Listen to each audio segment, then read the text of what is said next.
performance leadership, and welcome to all our guests from all over the world.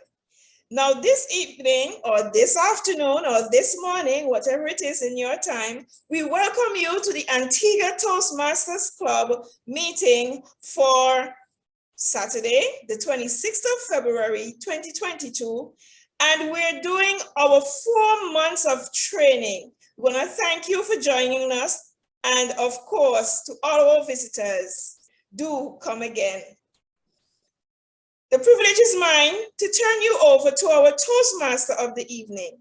And our Toastmaster of the evening is Toastmaster Kisma Jean-Pierre. The virtual lectern is yours. Take it away. Well, good morning, good afternoon, good evening to everybody. Thank you so much, President Ursula, for that wonderful handing over and introduction, and welcome all in one. Everybody, I welcome you to Antigua Toastmasters Club, where it is afternoon for us. I heard that we have persons from all over Africa, and that makes me want to come to visit you pretty soon. Today, we are so grateful that you are with us, because we know that there is anywhere else you could have chosen to be, but you chose to be with us this afternoon, this evening, this morning. And the pleasure is all mine to introduce to you our guest speaker who will be doing our training with us this afternoon. She's none other than Lindokuhle B Nkosi, the butterfly. Lindokuhle Nkosi is aptly dubbed as the butterfly. She has emerged from her cocoon into a confident and capable leader in personal development, leadership, and communication with strong business acumen. She's a business analyst, Toastmaster Leadership Institution trainer, Division L Toastmaster Leadership Institution coordinator for 2021-2022, president of Rosebank Toastmaster 2021-2022, Gordon's Institution of Business Science Alumni Business Club, Secretary 2021-2022, L3 Area Director 2020-2021, and Vice President of Rosebank Toastmasters 2022-2021.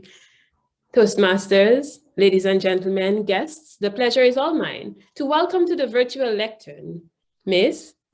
Lindokuhle B Nkosi, the butterfly. Go ahead, let's flap your wings first now, shall you?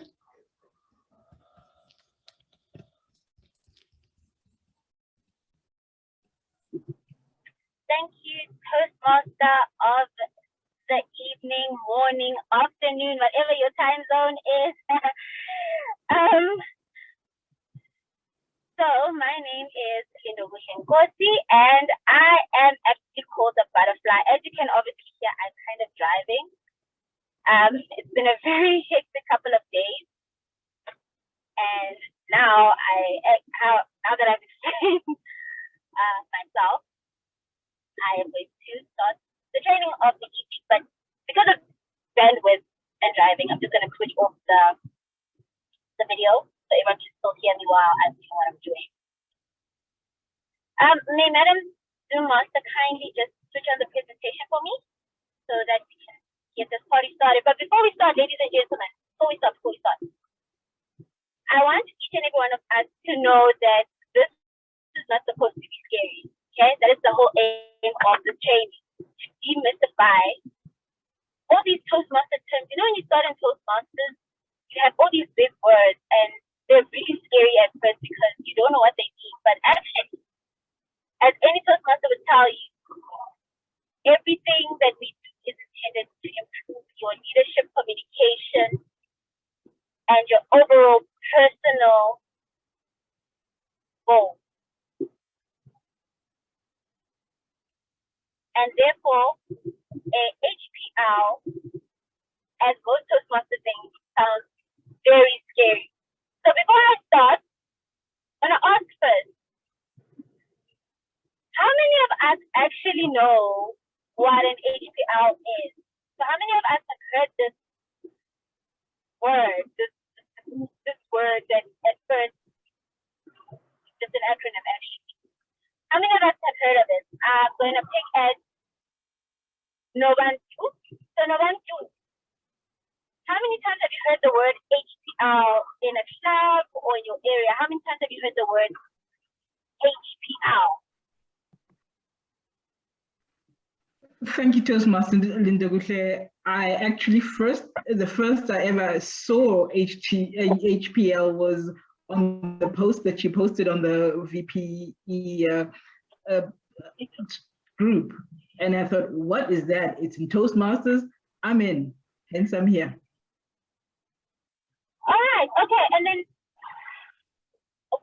so you heard the word HPL for the very first time from a post, and didn't it scare you a little bit? Wasn't it just like, what's the new term? Most definitely, it did scare me. But what I've found in Toastmasters, what you alluded to earlier, is that everything is got a terminology. It sounds extremely daunting and sort of above you, but as soon as you put your little teeth in there, you actually find that this is actually enjoyable and doable. So hence I decided, let me find out what this is and let me put my little teeth in there. Exactly. You hit the nail right on the head. It sounds scary at first, but as you go along, you realize it is doable. It is manageable. And the scary part of it is just the acronym. So, Madam Master, may you kindly switch over to the next slide so that I can tell everyone what we're going to be doing tonight. Because we've heard the word HPL now. And I've used it so many times that it just doesn't sound like it's an actual thing. So the agenda tonight is we're going to actually demystify what is an HPL. I'll give you an overview of what happens in an HPL. And then last but not least, we're going to do a little bit. Now, you can see everything in front of you, but the most important part is for us to understand what is an HPL. And then afterwards, I want each and every one of us to engage. Maybe you've got an idea now. Maybe you're like, I could do this. And you don't actually have to be at the point where you're obligated to do an HPL to do this project. You can do it at any point. And the benefit behind it is more significant when you're not obligated to do it. So next slide, please.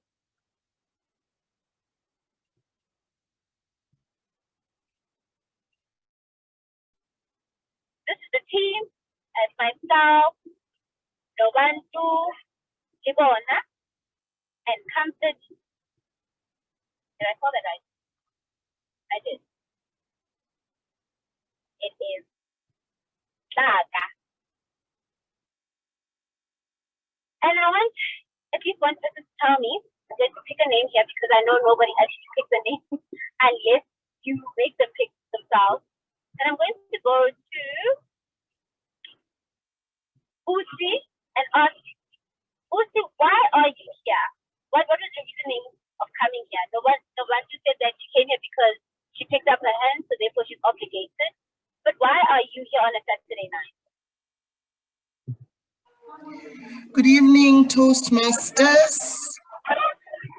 I am here tonight because I was very excited to see the topic for tonight, high performance leadership.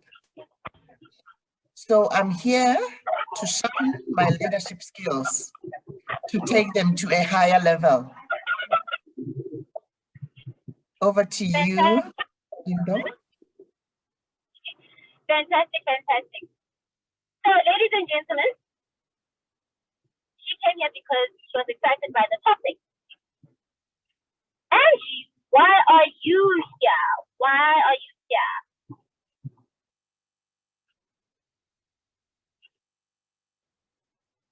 Angie, are you there?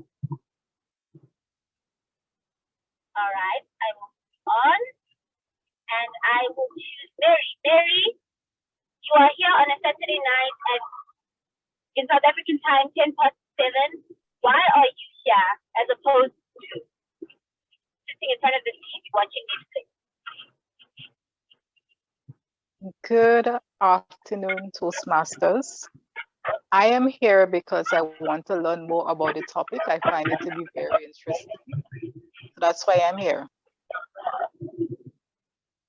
And second question, after you've learned the specific topic, so now you know what a high performance leadership project is, how to do it, what exactly do you want to do with this information? You're going to be able to eventually do a high performance leadership project. You're going to be able to help others be able to perform this project. What are you going to do with this information once you've got the information in front of you? What are you going to do with it? Well, I'm hoping that I can implement some of the information in my daily life, whether it's at work or at home. Fantastic. So I was hoping someone would say, I would like to be able to implement this specific skill in my day-to-day life. And that will lead to the next slide. Madam Toastmaster, kindly switch over to the next slide, which is defining what a high-performance leadership project is. The next slide, where we go through the definition of a high-performance leadership project. A high-performance leadership project is essentially project management 101. It is essentially in your level 5, which is aimed at building your ability to implement your various skills that you have been able to develop from the first level up to level 5. Next slide. It is compulsory for 3 pathways, but it is completely elective for others. But what I say is that with this specific project, I believe on a personal note that everybody should do their high performance leadership project, irrespective of whether it is compulsory or not, because it assists you to learn the skill of project management. It assists you to learn how to plan correctly, how to manage expectations of yourself and of your team. It assists you to be able to seek advice. It assists you to, during the implementation stage, to be able to implement the project and follow through on it. And last but definitely not least, it assists you with something called lessons learned in project management, which is after I have done this project, what have we learned and what can we follow through afterwards on this specific project? Next slide, please. So, as I said, Project Management 101, the Toastmaster way. As you can see with the slides, I'm not going to go through them one by one, but essentially what the high performance leadership project is intending you to be able to lead a project, is to delegate, not to do. It's teaching you how, as a leader, to delegate and not to do. Because some of the really bad habits that we have is that I can do it, and therefore I should do it. And that is taking away a beautiful skill from me, which is, am I able to hand over to someone, trust them to follow through on what I'm telling them, and give them feedback afterwards. And after that, empower that person to be able to do that task going forward. Next slide, please.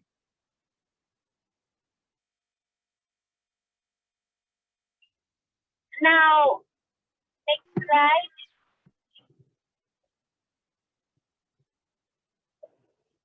Now, for all intents and purposes, I will be giving these slides to you so that you can go through them in more detail. But being cognizant of time,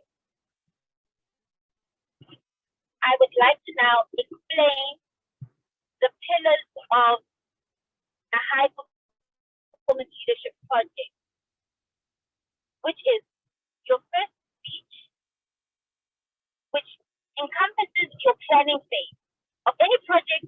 You need to plan, because planning to fail is failing to plan is planning to fail. pillar is your first project, which forces you to communicate your plan. Then you move on to your second pillar, which is execution. And through execution, you are forced to learn the skill of delegation. As I said before, high performance leadership is teaching you how to delegate more than actually doing the work yourself. And through execution of your plan, you are able to learn the skill of teamwork. You are able to learn the skill of communicating clearly and concisely. You are able to learn the skill of time management. And above all, you are able to improve and empower yourself as a leader. Your leadership skills are improved through this process. Then comes the final pillar, which is your closing speech. So now I have done my part, I planned correctly, I have executed my plan, but now the final project assists you to get to the point where you are able to close off correctly. The biggest trick or the biggest challenge that comes with project management is the closure phase, because you are so used to this project that closing off is not essentially the easiest part of any project. Closing off means handing over. Closing off means doing lessons learned. Closing off means communicating to your team that this is what we did, this is how we've come, and going forward, even if it's not in this particular project, this is how you can improve yourself and your team. And me as a leader, I require feedback from you. This is the feedback that I have received from my team. So the last pillar is basically the closure of everything. This is your closure speech. And I have a trick with a high performance leadership project where the same club that you did your opening speech or your first project essentially should be the same club that you do your first closure speech, because they will understand the mechanics of your project, and therefore they will be able to understand the content of your project much faster, as opposed to having to re-explain your project and then go through the nitty-gritty. But again, I don't think these two speeches once. I'm saying do them more than once. But your closure and your opening, or your opening and your closure, should be done in the same club so that the context is captured much quicker.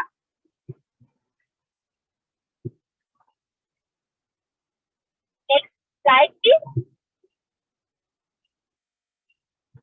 So now, how many of us have struggled with starting anything, starting cook, starting team, starting a day, starting a project? How many of us struggle with that? I just need a few hands up. Yes. So that I can pick on a few people. How many of us struggle to start?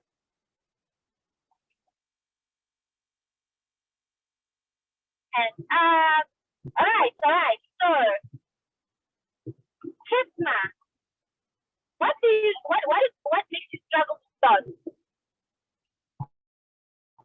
Well, it's just sometimes. What is the thing that makes you? Yeah. Your question is, why do I struggle to study? Yes. Start a process. What makes you struggle to start? To start. Because I am so adrenaline driven, I would say, I usually like to have my projects completed within a short window. And so oftentimes, depending on what the project is, I don't have to feel the pressure. I don't seem to be able to produce my best work. So I often will wait until I start feeling the pressure when the window is closing, and that's when I will begin. All right, okay. Okay, so you like procrastinating, and that is fueled by adrenaline. Is that correct?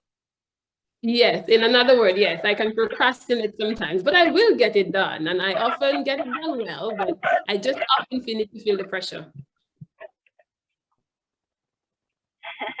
Now I completely understand. I call them pressure cookers because they like providing themselves with pressure, and then all of a sudden, boom, they do 10 times more than the people who've been working from the beginning of the month.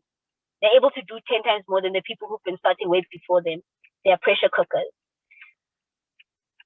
Joni, why do you struggle to start? Notation. For me, I always say to everyone, if I actually write down everything that I do in Toastmasters, I would have completed all of the paths already. But I will do it. I have no problem with doing the actions. I have a problem with noting the actions and making the requisite notes and all the forms that you have to fill out, etc. So I'll get to the end of doing everything and go, I didn't write it down. Oh, okay, all right. But it's just noting down what exactly. So you restart yourself. Okay. Angie, why do you struggle to start? What is that challenge that makes you not start? Yes, hi. So for me, really, it's very simple. It's just always trying to perfect everything. I know what I need to do. I'm getting to learn how to do it. I just keep going back to perfect what I've already done. So it's a matter of stop wanting to perfect and just start with what I have and perfect as I go. All right, okay. Yeah, thanks. So, not a problem. So now I'm going to ask the more quiet ones. So, Ursula, do you struggle to start anything?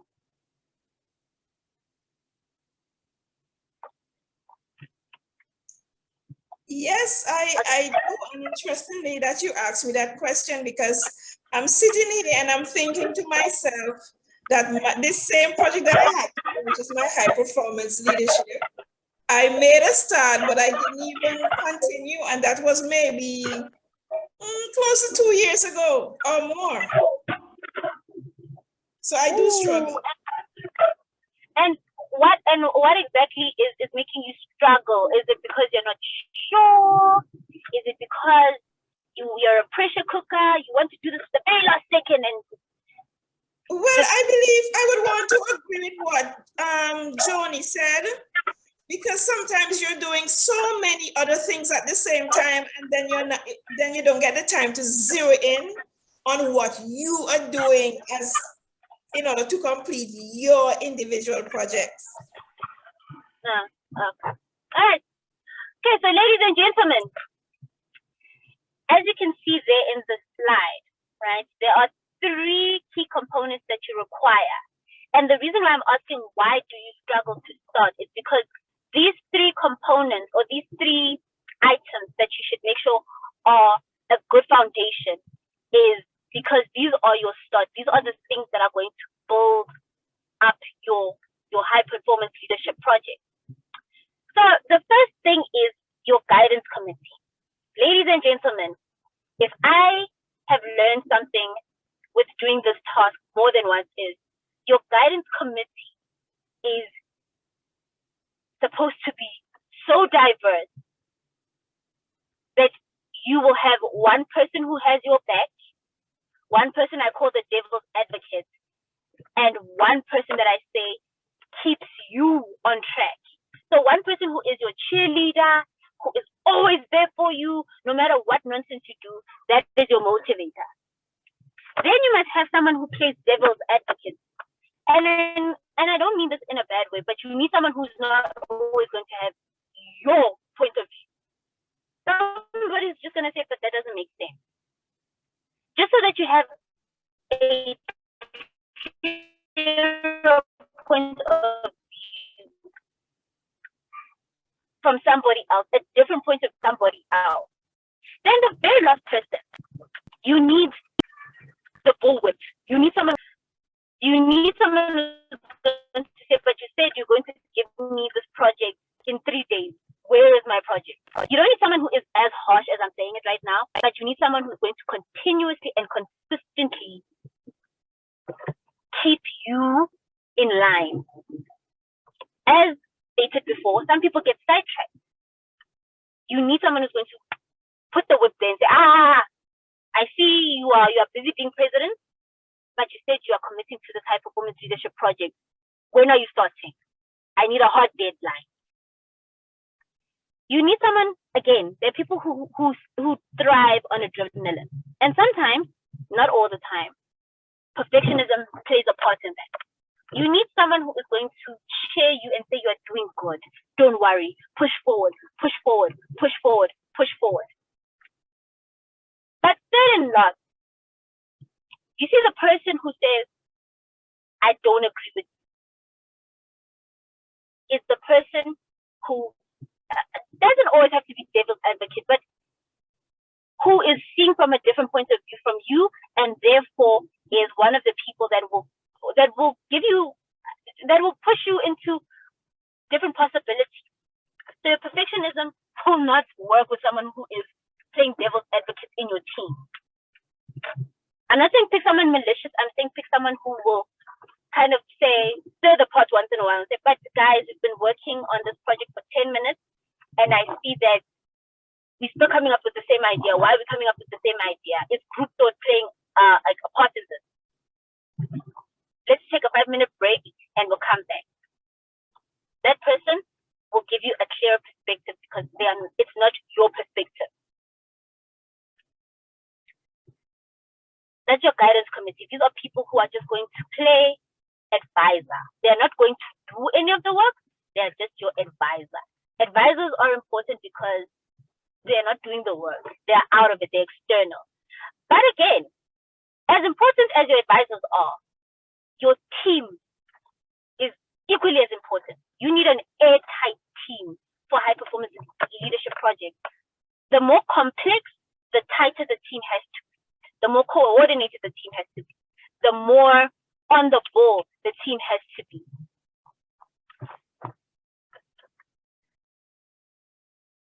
And last but not least, you need a plan.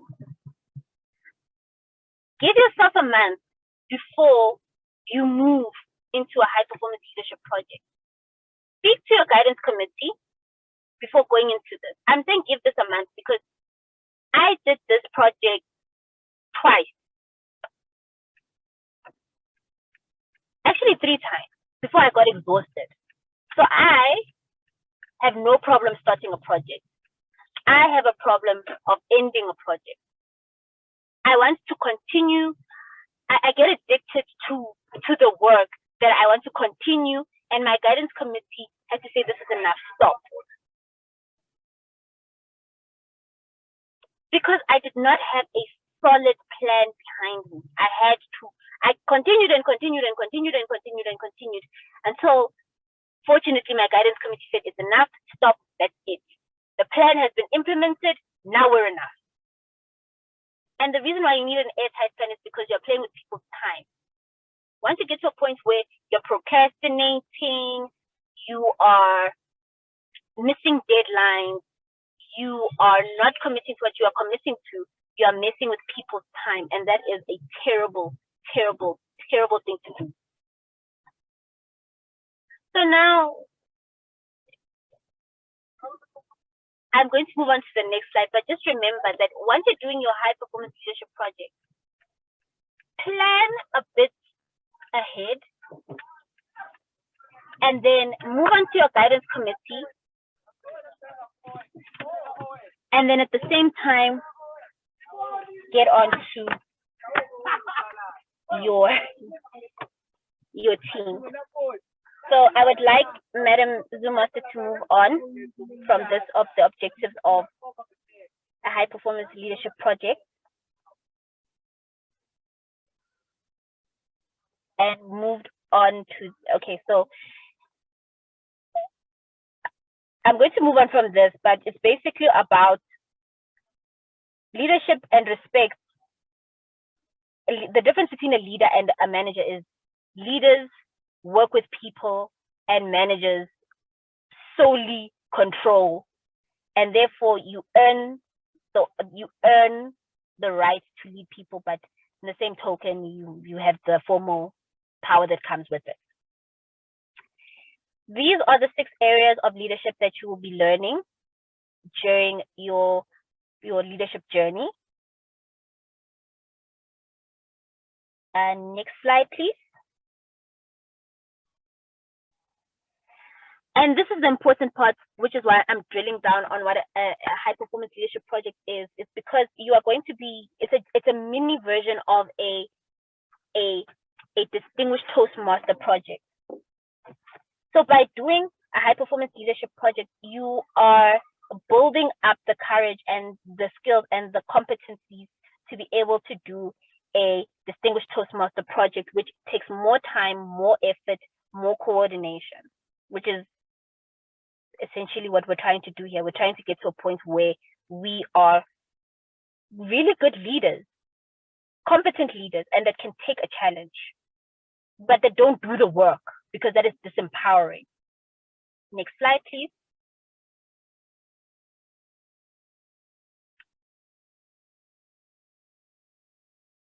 That is how a high performance leadership project goes.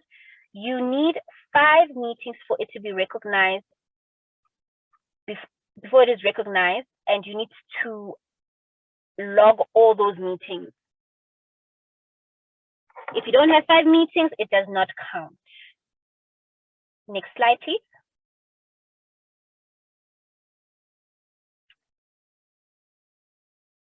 And that is the reasoning behind it. Each meeting should break down the milestone of the project. The first meeting is just about forming the team. Then the next couple of meetings are about what obstacles are being faced, how can we improve on those obstacles, and then the final one is most probably just after the project has been executed, and that is your lessons learned. Don't aim to go for the number 5. Aim to go for improving communication and getting to what are our setbacks, what are we doing well, what are the next steps, up until the point where you conclude the project. Next slide.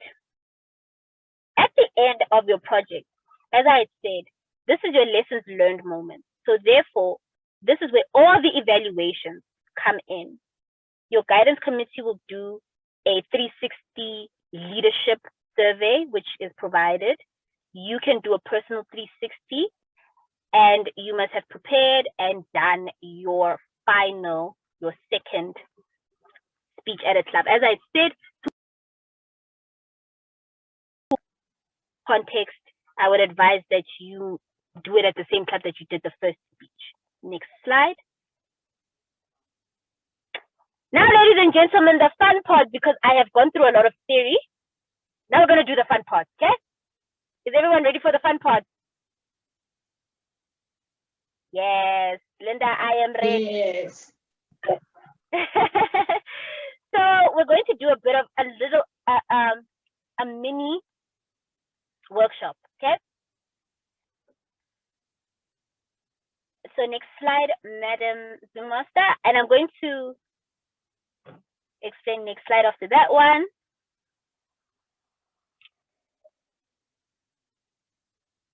So we are going to pretend like we are going to play our various parts. So whether you want to be the guidance committee, whether you want to be the actual team, whether you want to be the project manager, it's perfectly fine. But you have to pick a role that you're going to play in this process, yes? And I'm going to choose to be the guidance committee because I am the advisor. So I'm going to be advising the process rather than me doing the work or participating in the leadership process. Is everybody happy with the role that they've chosen? You don't have to say which role you chose. Just remember what role you are playing because it will impact the next couple of slides. Yeah? All right. So, Madam Zoom Master, next slide, please, because we're about to have fun. You're about to have the fun. So, ladies and gentlemen, did you know that a high performance leadership project does not necessarily have to be a Toastmaster thing? Did we know this? Yes, no, maybe. Yes. Linda Thompson. Yes, yes. Fantastic, fantastic. So, for those who are the project manager or the person who's doing the project, you can choose between all of these. It's either a Toastmasters-based project, it's either a work-based project, or in your personal life. So as your guidance committee member, I say the easiest one is in your personal capacity. Why? Because it could be anything like planning a wedding, planning a family ceremony, did a blood drive. Exactly. The easiest ones are the ones that you can relate to, you can touch, you have control over. So I'm going to choose one for you and say, choose one that has your personal life in it. Okay, for the project managers, happiness, going to move right along. Next slide, please. Now we're going to stick to this page, okay? For the rest of this presentation, we're going to stick to these this slide, right? So now, ladies and gentlemen, as a project manager, the first thing that you have to do is think of what exactly are you trying to do, and think of your vision. Your mission and your vision are the first things that you should be thinking of. So I'm going to ask somebody to pick either between Toastmasters work and personal life and tell us about your project, okay? So I'm going to pick somebody who hasn't spoken in a while because I've made everyone talk. Ellen, do you have a project in mind? Hi, yes, I do. I have one, but I don't have a plan at the moment. It was to assist an orphanage.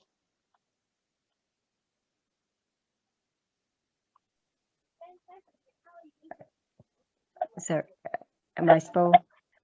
It was to assist an orphanage with. I can hear you. Sorry. Okay. Okay, so you want to help an orphanage. How exactly do you want to help this orphanage? A clothes drive? Do you want to feed the kids? Do you want to do a fundraiser? What do you want to do? At the moment, I'm still investigating what are their needs. I know Hello? every month. Yes. Can we hear me? Yes, I can hear you. I can't hear you. I can hear you. Hello? Yes, We can hear you. Can you hear us? I mean, maybe she's disconnected on her side. Possibly. Yeah. I can't seem to hear anyone. Nkosi, can you hear me? Can you hear me? We can hear you, yes, loud and clear. Can you hear us? Oh, okay, fantastic. Okay, so I'm going to go to Kismet. Kismet, do you have a project? Well, I have a huge project right now, which I'm not sure if it's gonna, I guess it falls into that. Would building a school be part of that? Because that's the project I'm working on right now. Or would it be too much of a long-term project? Is there a timeline? No, so that is the beauty of a high performance leadership project. There is no timeline. As long as you want to take, it works. So if you want to build a school, that is a beautiful project. And when you build the school, what do you envision? What is your vision for the school? What kind of school would it be? Okay, so essentially the school that we're building is going to be a primary school from K to grade 6. And we are hoping to achieve the objective of, I hope you can excuse the chickens outside, they might be coming through very loudly. Pardon me. So our school is hoping to achieve the objective of preparing our children for the times that we're living in, that they are, to as much of an extent as possible, disaster-proof, COVID-proof, for example. What do we mean by that? That they're technologically inclined, that they're able to learn on their own, they're independent learners. And that's the ultimate objective that we want to achieve by introducing this school to our island. Fantastic, fantastic. So this is a personal life problem, a personal life project, right? Basically, it's my dream. It's my childhood dream that's coming to life now. So it is very personal to me, yes. Oh, that is so beautiful. Novantu, Novantu, since you're saying that this is the first time you've actually heard of a high performance leadership project, do you have any project that you would like to embark on? It doesn't have to be a big project, it could be something smaller. So do you have any project that you would like to try out? I have 1,001 projects that keep running through my head.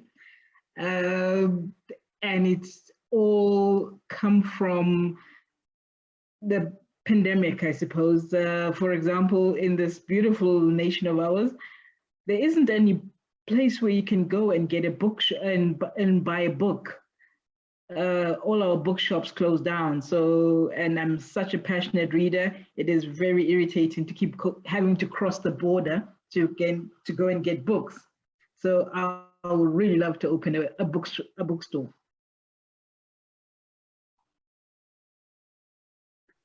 Fantastic. That is really sweet. So, ladies and gentlemen, did you know that club officer training can be your high performance leadership project for those who want a Toastmaster based one? No, didn't know that. Yes. Club officer training can be one of them. Anyone have a work-related high-performance leadership project? I have one. In my work-related HPL is to do a training session for parents and no one's thinking about work. Possibly yes. Your department needs new computers.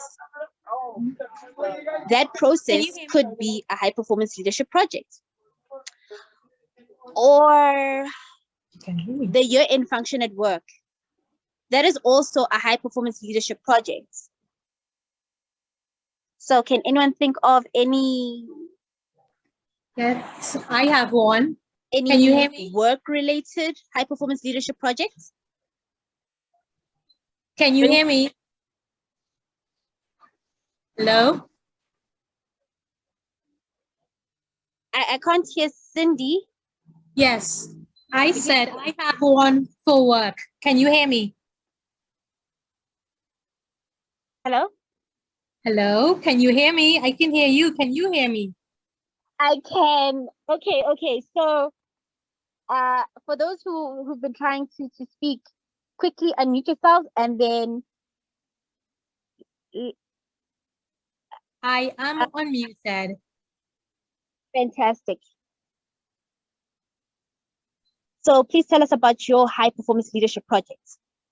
Okay, so my high performance leadership project is to do a training session for parents and teachers focusing on children with attention deficit hyperactive disorder. I am a social worker working in the education sector. So that is what I am hoping to do. Fantastic. So ladies and gentlemen, from the various types of high performance leadership projects I've heard, I hear that these are very high level and highly technical ideas. So with that in mind, what kind of team do you think you will need as your guidance committee, as your advisors in terms of building a school? Thank you for that, because I had to think very long, very hard, and very strategically. And as you would have mentioned, I have been trying to pull together persons who have the expertise that I do not have, technologically especially. Although I have the dream, I don't have the technological know-how to do that part of things. So I have to pull persons who have that special skill. Also on my team, I have been recruiting persons who are in the education system much longer than I am, who have the experience that I do not have. Also, I have recruited, for example, some family members who are normally and very naturally the devil's advocate, who will be asking me all the questions that probably some other person may not. Also, a legal team. I need persons to legally guide me as to where to go. Curriculum developers. So it's such a huge task that I have to bring together persons who will be able to help me to put together an effective team, because building a school, implementing curriculum, all of that is a huge task. And so it is a process that I'm in now, building such a team. And I do hope that I can pull together the best team possible. When it comes to also employees, my persons who will be on the school plant with me every day, that's also a huge task that I have ahead of me. So it is a huge project, but of course, when you're doing what you love, they say you never work a day in your life, right? That is so true. Oh, actually, this is really technical. I didn't think it was going to be this technical. All right, but it shows that you have thought about it. You've thoroughly thought about it, right? All right, let's think about something. No, but at least it's a passion project. It'd be really frustrating if it was just a quick idea. So for those who would like to do a Toastmaster one, like the club officer training, you could have your area director, your division director, your VPEs, your VPMs. You can have a multitude of individuals who can be part of your guidance committee and part of your implementation team. That's what I'm saying. The more complex, the more investment, the more competent you're going to get, because by the time you end this project, you will become a full-blown project manager without having to pay almost 10 grand towards the degree. Junie, would you like anything to say? Oh, yes, I do. I understand how the projects outside of Toastmasters can be a stump, because we have a prescribed method in Toastmasters that we don't have outside. I'm just here to state this is the importance of networking. For the person building the school, we have UCC in Jamaica, University of the Commonwealth Caribbean, and we have and another school that has a Toastmasters club here in Jamaica. What I can do is connect you to somebody there who is a part of the school system, who may be able to then connect you with somebody to better guide you through the setup. So you can feel free to me and reach out, because that's an important part of Toastmasters, the networking, for the person who is doing the ADHD project. Excitement, because it falls into something I am interested in doing. I want to do testing in Jamaica for neurodivergence to change the way children are taught. And I would love to be a part of what you have to do, because one, it would give me fresh eyes on the perspective if you're doing it online, or if you're doing it in person and you don't mind me bothering and asking questions, please feel free to reach out. And again, it goes to networking, because we have lawyers here who are Toastmasters in Jamaica that I already know. I know our division director is in Bermuda. He also knows Toastmasters lawyers, so that way we can connect each other And in connecting each other, maybe that set of lawyers may know another set of lawyers who are closer to you, who are Toastmasters, who could connect you. Thank you so much for that. Thank you so much. So I've been informed that I sound a bit rushed. Apologies, I was trying to manage time. But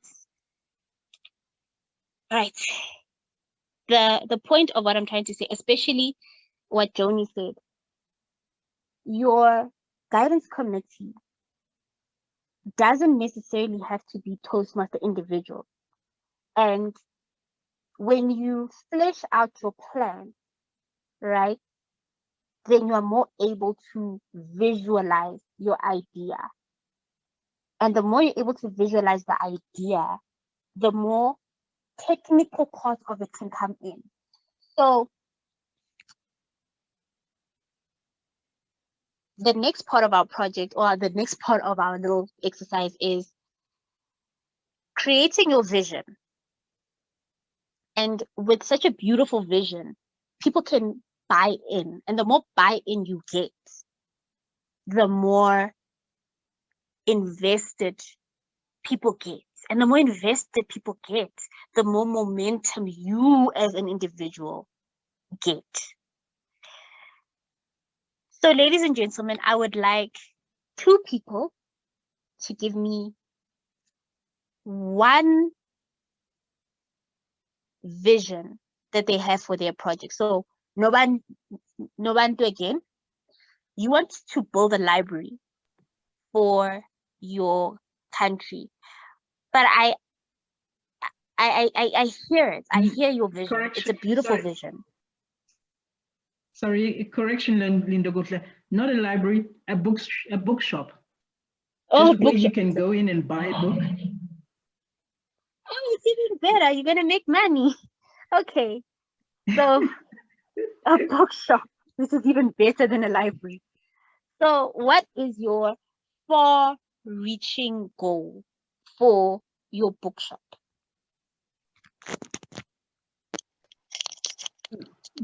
Pardon me, could you repeat the question? Okay, so what I'm trying to get to is, what is your vision for your bookshop? The vision is you have all the selection of books from fiction, self-help, leadership, growth, personal growth, and reading space for children. Together with a coffee shop for next to it right there, for you to sit down and enjoy reading that book. And just I don't know, yeah, that's it right now, because I enjoy reading. And each time you go through an article, you see a magazine and they recommend a book, we don't seem to have it in this country. We have to cross the border. It's crazy, but that's the way it is. That is actually a bit scary, because a country without books is a country that might not have the creativity that it needs. So when I was a child and my English teacher used to yell at me for not reading books, and I'd ask, what's your problem? Like, I'd read that paragraph and then let me be. They'd say a book opens up the doorways that TV will never be able to. A book opens up your imagination. A book opens up your critical thinking areas. And if you don't do that, you are doing yourself a greater disservice than if anyone had mugged you. I was like, okay.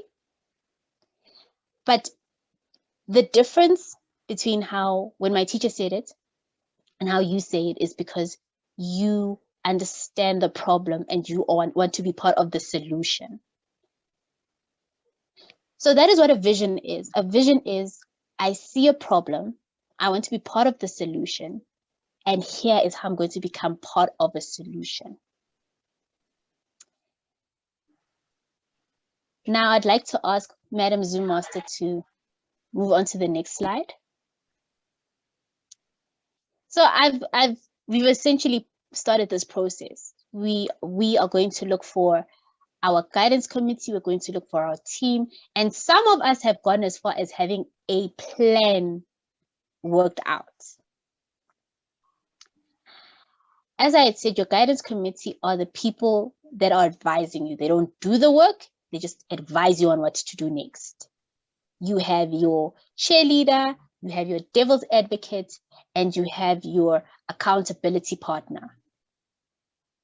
It doesn't always have to be people from Toastmasters because they understand the process, yes, but your gatekeeper or your accountability partner might be from Toastmaster, but I don't think you would actually have a Toastmaster as your accountability partner. I feel like your accountability partner should be someone that you trust to a level that even when they reprimand you or admonish you, it won't come back in a non-personal capacity. You must feel that urgency. Same thing with your team. There is a prescribed number, so you must have at least, in your guidance committee, you must have at least one Toastmaster in there. But it doesn't always have to be that your whole team has to be Toastmasters. And it's because we don't always have the same technical skills. We don't have the same, some clubs have limited pool of skills and competencies that can help their members finish this project. As I said, more technical skills, more complex projects require more advanced, more senior, more experienced, more a wider pool, a variety of skills that some clubs don't have. So the rule of thumb is that your guidance committee can be made up of any amount of people, a minimum, depending on the complexity as well, of about 5 people. One has to be a Toastmaster. If it's a smaller project, you can keep it at 3. But again, one person has to be a Toastmaster. It has to be. Your team really doesn't matter because they are executing the plan. They don't necessarily have to be Toastmasters individuals, but it would benefit you from having one Toastmaster as well. And your plan is your plan. Keep it there. Flesh it out, have your mission, have your vision, have your correct resource planning, your timelines. But again, with this project, those documents do come along with it.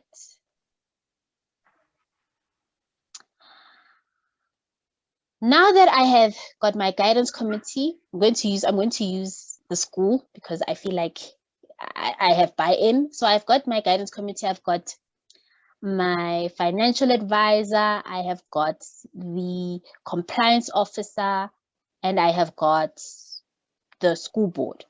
I've got someone who's been in a school board before. So they are my guidance committee. One of them is a Toastmaster, so hallelujah to that. Then I've got my team, and my team is full of individuals who are in finance, who are in marketing, who are in operations for the school, who understand curriculums and how to build a pace-set curriculum. And my plan is fleshed out almost to a T. Toastmaster, may I please ask for the next slide? I mean, Zoom Master.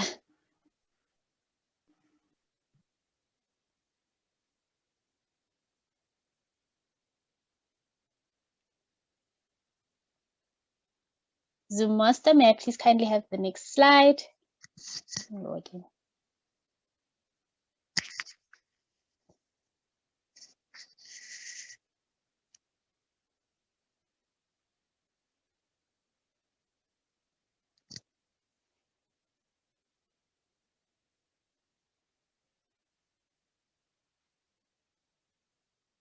Okay, just a quick quiz while we're waiting for the slide.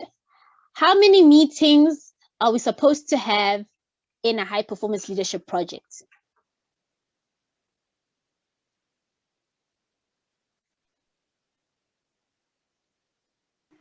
Great, Ellen, 5.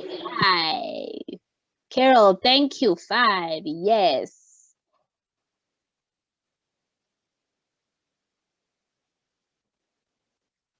Okay. So I am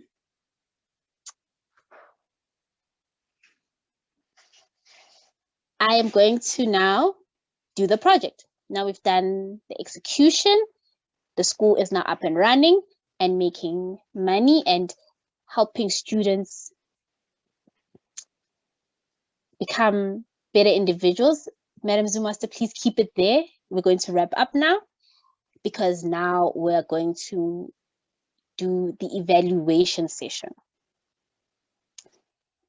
And I'm going to ask, can we please stop with the slideshow so that you can see how personal it has to get with an evaluation session.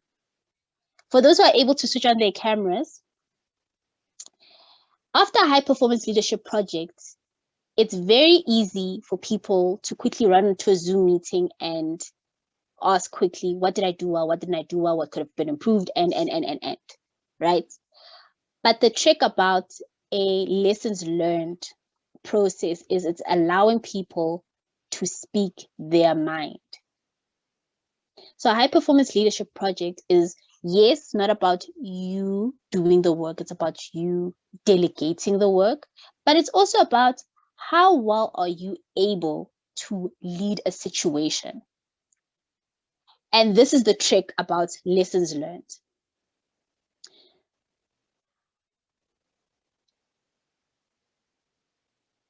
Jonah or Joni, how would you rate today's evening? How did I do as a facilitator? I would think that you actually did well, and for a very specific reason, and it's going to come out of left field because I am out of left field. Never seen the box, don't know what's inside it. You were transitioning while you were doing the presentation, which means that not only did you have to have it arranged where somebody else was doing the slides for you, but you also had to keep in mind your surroundings, where you were, what you were doing, and how you were presenting to us. Most people call and say, hey, you know what, I'm busy and I can't do it this way, and they drop you on your face and you have to hurry and put somebody in. But your ability to put yourself in a position to multitask and still get the task done, for me, shows determination. And as a Toastmaster, I always say, I don't believe in perfection because we're human, we fail forward. I believe in getting the task done to the best of your ability. And since I've learned a lot, and you've connected quite a few of us with your conversational style and how you speak, you didn't come and talk to us. Even with everything happening around you, you spoke with us and gave us a chance not only to connect with you and each other. And as a trainer, you not only imparted what you knew, but also what we knew to each other. So I give you quite a few stars on that. Great, great. So now I need somebody to say something mean, okay? So I need someone to pick up their hand and be like, I disagree. I just didn't get what this person was saying for the last hour, because I've been talking for an hour. I'm going to pick someone, because I know no one's going to pick to say something mean to me, because I am looking at you. I'm going to pick Carol. Carol, say something mean. Say something, not mean, but say something negative. Yeah, that's the word. Negative. Say something negative. Yeah, about the training today. You can say I ran late.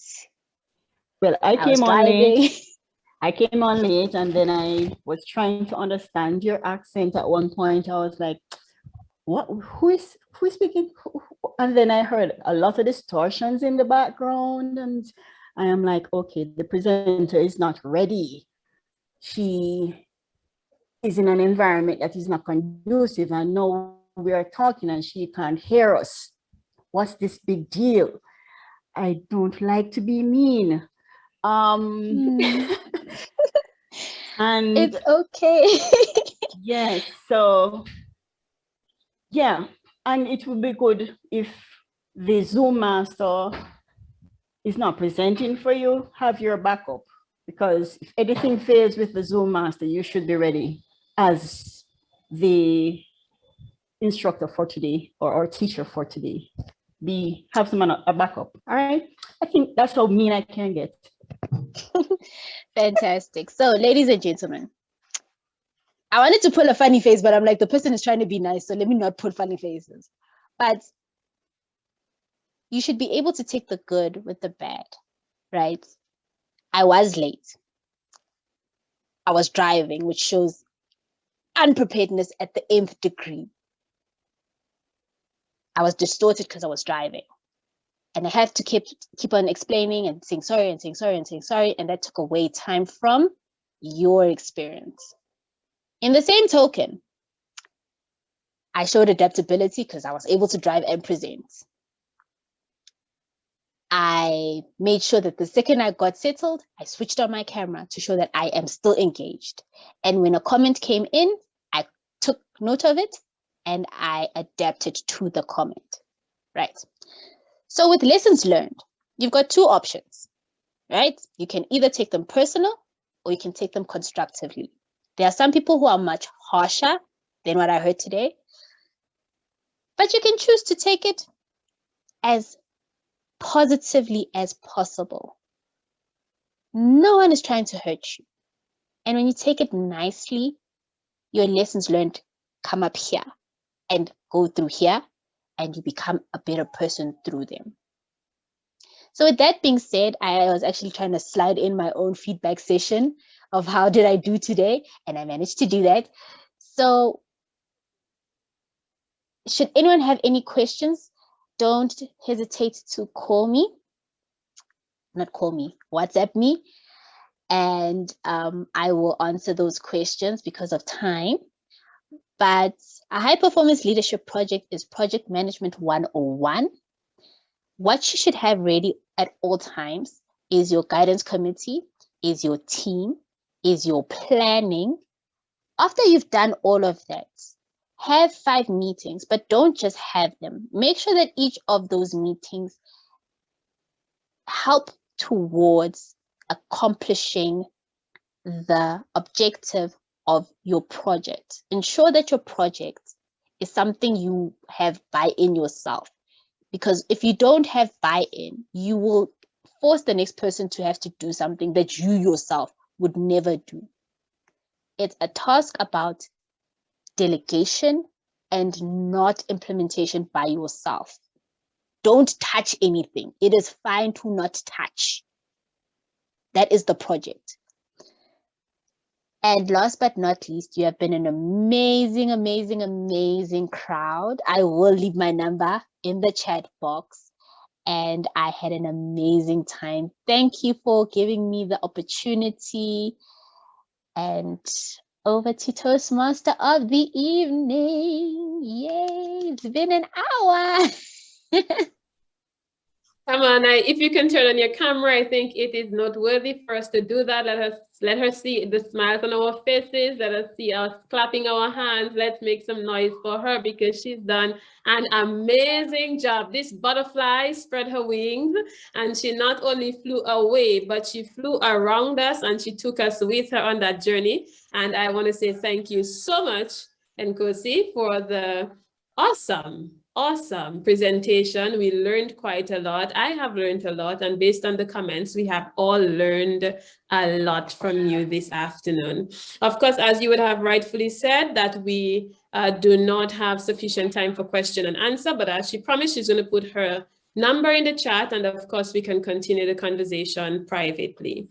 At this time, I know we are behind time. I will call on our timer, TM Serena, to report our times today. And from then, we will go into the awards by TM Francoise and the adjournment by our president. Thank you again. It was my pleasure being your Toastmaster of the day. I hand over now to TM Serena. Good afternoon, everyone. Well, the only segment that was timed was Toastmaster Lindokuhle's session, and she went for 1 hour. She asked me to put up the red light at 45 minutes, and I did that. She went a little over an hour, like an hour and 4 minutes. That's my report. Thank you. All right. Well, thank you so much. So she did very well, not too badly at all. And now we won't take any more of your time. TM Francois, if you can just come on to give the awards, we'd appreciate that from you. Thanks. Thank you so much, why am I saying table topic master? Oh my goodness. You like that too much. I love it. And not only that, the questions from the presenter to us, the audience, felt like it. She asked them, you participated. Some was like, oh, that sounds personal. Why should I give out that information of my project, what I'm doing? But you know what? The information of your ideas or with the projects have helped her to give that light of how you can use HPL in your professional life. And that's why I say this all the time. Toastmasters is the means to your end. Thank you so much, President Lindokuhle, for this information. We have presidents who are here with us. We have other Toastmasters from around the globe who are here with us, and they've broke their sleeve. For some, it's a fair day, but whatever time of day, they have gotten a lot of aha moments, and their skills have been sharpened by you. I've never heard a presenter ever ask for an evaluation of give me even the bad, like what? I'm behind the computer like what? I was like, okay. And which tells me that you, the individual, you need or looking for ways that you can build yourself more and more. And that is something one of the things that I have taken away. On behalf of President Ursula Willock, President of the Antigua Toastmasters Club, the executives, members of the club, I wish to present to you the certificate of appreciation. Thank you so much for this precious gems you've shared with us. You could have said no. You could have even waited to the last minute to say, I can't do this, but you know what? You did. Thank you, thank you, thank you. And I'll call on our president who will adjourn the meeting. And just before she comes on, do you have any quick 5 minutes you would like to say to every one of us, President Lindokuhle? Not at all. I don't want to eat up any more time. I am so grateful for this opportunity. Thank you so much for bearing with me. Could have easily said, this is too much. But thank you so much for giving me the time. Thank you, thank you, thank you. Hope to see you guys also on our side soon. Thank you. Yes, and we appreciate and accept that invitation. For those of you who are not busy later this afternoon, 6:30 p.m. AST, which will be our 5:30 p.m. EST, Area 25 having their international contest speech and international speech contest and evaluation this evening. Zoom line opens an hour before 5:30 p.m. AST, and we're looking forward to your support. Come and support all of our bold Toastmasters that will be competing in tonight's competition. Everyone are winners. Everyone are winners. So we appreciate your presence with us. Thank you. The virtual lectern is now back over to President Madame Ursula Willock. Thank you very much, Toastmaster and VPE Francois Boyen. And of course, I must say for persons who are here, it's just 4 hours away. So you might maybe take a break, get something to eat, maybe get some sleep, depending on where you are. And we have decided to share with you the meeting link for the contest this afternoon or later down in the next 4 hours, and we invite you back. And of course, to all our friends, all our visitors, and a special thank you to our Toastmaster Nkosi. And I know before you go, I know we're pressed for time, but before you go, just sum up your aha moment or your one word that you would describe this presentation. Just type it in the chat. Quickly, just type it in the chat. We'll give you 30 seconds. And while we're doing that, let me see them coming. Let me see them coming.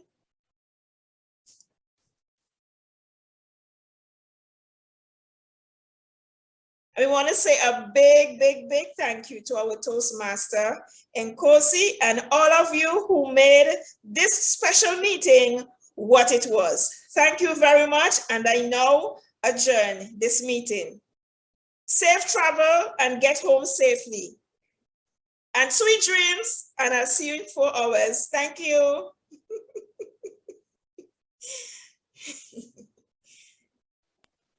Thanks, everyone. I am going to go and sleep now. Thank you, everyone.